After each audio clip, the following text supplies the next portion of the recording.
लोग आपस में एक दूसरे से मिलने जुलने आए थे, एक दूसरे की बात को जानने आए थे, अपनी बात को रखने आए थे। मैडम चुनावी साल है, काफी लोग इंतजार कर रहे हैं कि हिना मैडम कब अपना पत्ता खोलेगी, कुछ बोल नहीं रही है, तो क्या कुछ कहना चाहिएगा सिवान के लोगों से? आजा देखिए, पत्ता किस बात की, हम लोगों को अभी संघर्ष में है और हम लोग कोई बहुत बड़े लीडर नहीं है।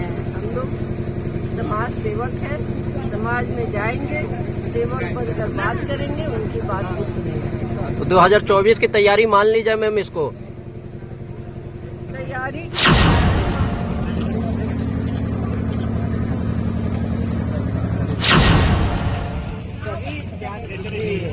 सभी और उन लोगों को जोड़कर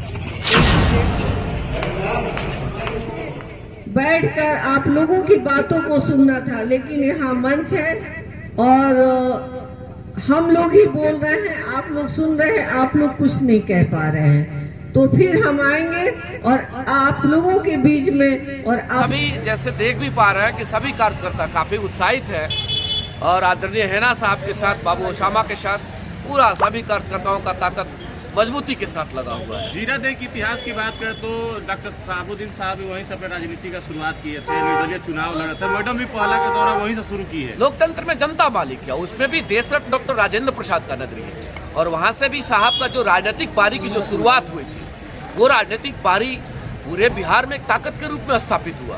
तो ये तो बहुत शुभ संकेत है कि आदरणीय नेत्री हेना साहब जीरादेई के ही धरती से शुरू की है, तो वह ताकत बनेगा और वह ताकत बिहार में स्थापित। अच्छा मुखिया जी, बहुत सारे लोग थे जो इस बात का कयास लगा रहे थे कि हिना मैडम अपना पत्ता कब खोलेगी, तो क्या माना जाए आज का जो 2 जगह कार्यक्रम हुआ उसका ये संकेत माना जाए कि हिना मैडम लोग जो 24 के लोकसभा का आगाज कर दिए? राजनीतिक जो स्थिरता रहता है, कब किधर परिस्थिति कौन सा बदल जाएगा कोई कुछ नहीं जानता है। चूंकि हेना साहब से बार बार हम लोगों ने भी सवाल किया, आप सभी मालिकों का सवाल है, ये सिवान और बिहार के मालिकों का सवाल है सोशल मीडिया से, आपके माध्यम से, कि हेना साहब पत्ता कब खोलेंगे, कब बताएंगे कि हम कौन सा चुनाव लोकसभा का लड़ेंगे, तो कैसे लड़ेंगे, इंडिपेंडेंट लड़ेंगे कि आरजेडी से लड़ेंगे कि जो है सो जेडीयू से लड़ेंगे, कौन सा दल से लड़ेंगे, कैसे लड़ेंगे, ये मालिकों का सवाल है। लेकिन हेना साहब जब भी इनका जवाब हम लोगों ने जानने का प्रयास किया, उनका ये कहना है कि लोकतंत्र में जनता मालिक है। तो सिवान के मालिकों का अगर ताकत, सिवान के मालिकों का मोहब्बत और प्यार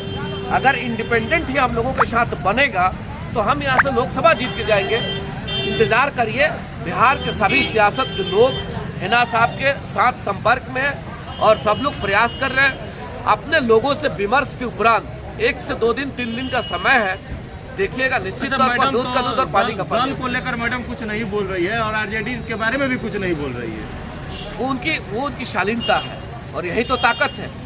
उन्होंने कभी दल पे बहुत ये विश्वास नहीं किया कि दल के लोग हमको टिकट देंगे तो हम कल सांसद बनेंगे। उनका जो विश्वास है, जिनके पास शक्ति है उनके चरण में उनका विश्वास जुड़ा हुआ है कि सिवान के मालिकों के चरण में ही विश्वास है, सिवान के मालिकों के चरण में ही ताकत है। तो उनके लोगों का अगर साथ उनके साथ खड़ा है तो सिवान का बेहतर भविष्य बनेगा, सिवान एक विकसित सिवान बनेगा। उसी कड़ी में लोग हैं, उनको कंफ्यूजन है, ऐसा ट्रेन है, कहाँ जाना है पता नहीं चल रहा है। हाँ बिल्कुल, बहुत आपका जेन्युइन सवाल है कि लोग कंफ्यूज है कि होना क्या है, करना क्या है। हम भी कह रहे हैं कि थोड़ा सा वक्त की जरूरत है। अब आचार संहिता लगेगा, वही बात तो 2024 के बाद आप लोग डिसाइड करेंगे? नहीं, उसमें आचार संहिता की बात नहीं है। आचार संहिता से पहले चूंकि बातें चल रही है कि स्थिति क्या रहेगी, कहाँ जाएंगी, कैसे लड़ेंगी, उसका प्लेटफॉर्म कौन सा रहेगा, बार बार आप लोगों का यही सवाल है। और लोग भी कंफ्यूज है कि क्या होगा, इंडिपेंडेंट या दल। तो एक आध दिन में देखिएगा नदीम बाबू, निश्चित सब कुछ क्लियर हो जाएगा। जो आएगा, ऐसा नहीं है कि धीरे धीरे कुछ लेट होते होते कुछ ज्यादा ही लेट हो जाए? उससे कोई फर्क नहीं पड़ता। सिवान के मालिकों पे उनको विश्वास है, तो दल टिकट दे नहीं दे, टिकट का मामला रहे नहीं रहे, सिवान से उनको चुनाव लड़ना है। इंडिपेंडेंट भी लड़ सकती है, दल से भी। लोगों के अंदर जो उत्सुकता होता है वो धीरे धीरे कम होने लगता है।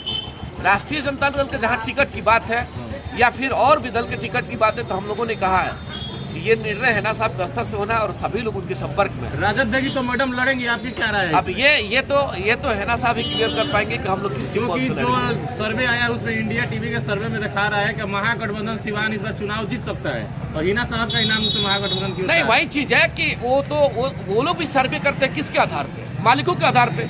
और मालिकों का सर्वे अभी जो है सिवान के मालिकों का जो सर्वे है, सिवान के मालिक जो चाहते हैं वो ये चाहते हैं कि हैना साहब यहाँ से सांसद बने। अब सांसद बने तो प्लेटफॉर्म कौन सा रहेगा, दल कौन सा रहेगा या इंडिपेंडेंट रहेगा, ये मालिकों के ऊपर डिपेंड करता है। आने दीजिए वक्त में, आने वाले समय में निश्चित तौर पर दूध का दूध पानी का पानी होगा। सिवान के मालिकों का मोहब्बत अभी आदरणीय हैना साहब के साथ जुड़ा हुआ है और वही मोहब्बत उनको लोकसभा में। आज ये कार्यक्रम को लेकर क्या अपील कीजिएगा जो भी साहब समर्थक हैं? सिवान के मालिकों से, नौजवान साथियों से, साहब के सभी साथियों से अपील करना चाहते हैं कि ये लड़ाई आपकी लड़ाई है। ये जो कार्यक्रम हो रहा है ये आप सभी के उत्साह और ताकत के बदौलत हो रहा है, तो ये आपकी लड़ाई है। उसको अपना लड़ाई समझ करके हम सभी 2024 में हैना साहब को लोकसभा भेजने का कार्य करेंगे।